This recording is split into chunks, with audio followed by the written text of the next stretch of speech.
Las propias personas mayores, cuando se caen, su expectativa de vida, ya no les digo su calidad actual, pero su expectativa de vida futura, es decir, la cantidad de años que les quedan, disminuye exponencialmente a la importancia de la caída y a las secuelas de la caída.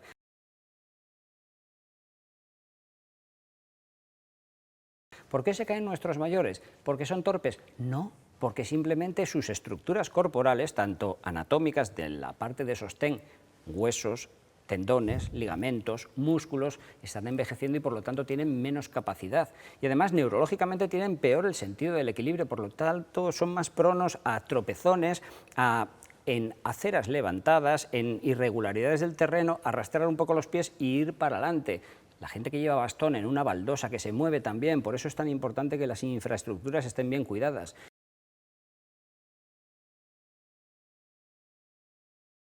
Y luego los mayores se caen muchísimo en casa. En casa se caen porque en casa están mucho tiempo y además están mucho tiempo los que están muy medicados. Mea culpa los médicos. Pero es que en casa los mayores suelen acumular todo. Tienen tantos recuerdos que todas las fotos tienen que estar a la vista. Todos los muebles antiguos están metidos en el pasillo, por lo tanto transitar por ese pasillo es un laberinto. En un momento dado van un poco más rápido o no encendieron la luz, tropiezan, caída, algo roto y la hemos liado.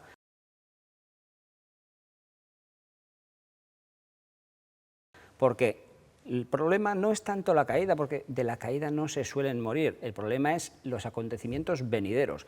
Que vengan conmigo a la pizarra, vamos a hacer una esquemilla muy somero para que vean ustedes lo importante que es, después de caerse, recuperarse bien, no solo el mayor, sino todo su entorno, porque su entorno también favorece, puede favorecer, queriéndole hacer bien al mayor, que nuestro mayor acabe perdiendo la movilidad.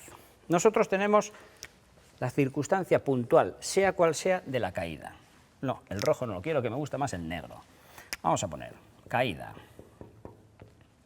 La caída, una vez que se produce, tiene la secuela de las lesiones, que puse mal la letra, lesiones, que pueden ser que rompo un hueso, que tengo un músculo roto porque tiró demasiado y me lo rompí, que tengo un esguince, por lo tanto se me tuerce el tobillo. Es decir, puede ser cantidad de cosas.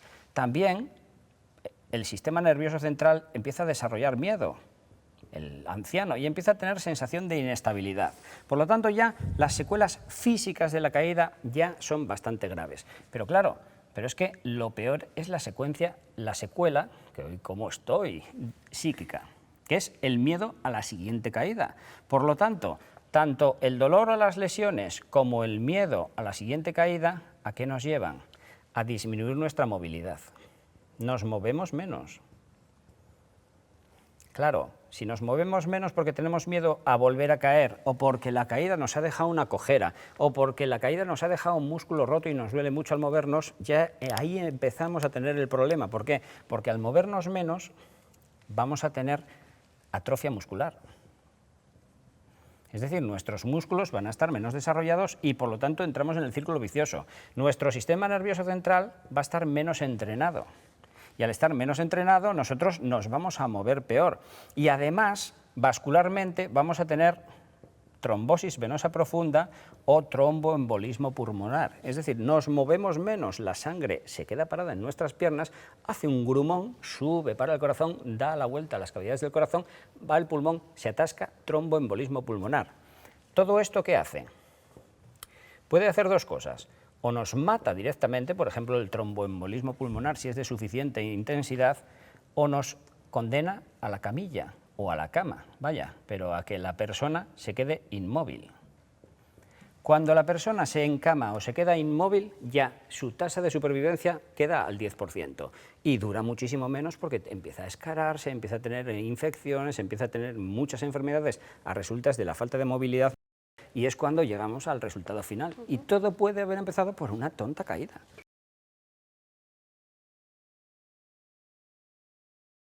¿Qué tienen que hacer nuestros mayores? Tienen que mantenerse físicamente activos, pasear todos los días, hacer pilates, hacer algún ejercicio de flexibilidad para las articulaciones y la comunicación del cerebro con ellas, tenerlos bien agilizados, bien aceitados para que tengan bien el equilibrio. comer bien, alimentarse bien, beber lo suficiente. No beben nada y por lo tanto la medicación que les damos se sobredosifica y les produce esos accidentes. Y luego tener cuidado con lo que tienen en casa, porque claro, si lo que tienen en casa lo tienen mal puesto, se lo tragarán. Los familiares de nuestros mayores tienen que cuidar que nuestros mayores no tengan el pseudosíndrome de Diógenes, es decir, todo lo amontono y todo lo meto en casa, que tengan un poco de cuidado y les quiten cosas de los aparadores, de las esquinas, de los sitios de paso, para que el mayor, que ya está más inestable, no tropiece y se caiga, que lo guarden en cajas, que lo pongan en el salón, que tampoco me quede el salón como un anticuario, pero que tengan un poco de medida, porque si no, acuérdense, los mayores se anclan al pasado por medio de los recuerdos que les evocan esos objetos y los quieren tener todos a la vista. Y claro, las casas son pequeñinas.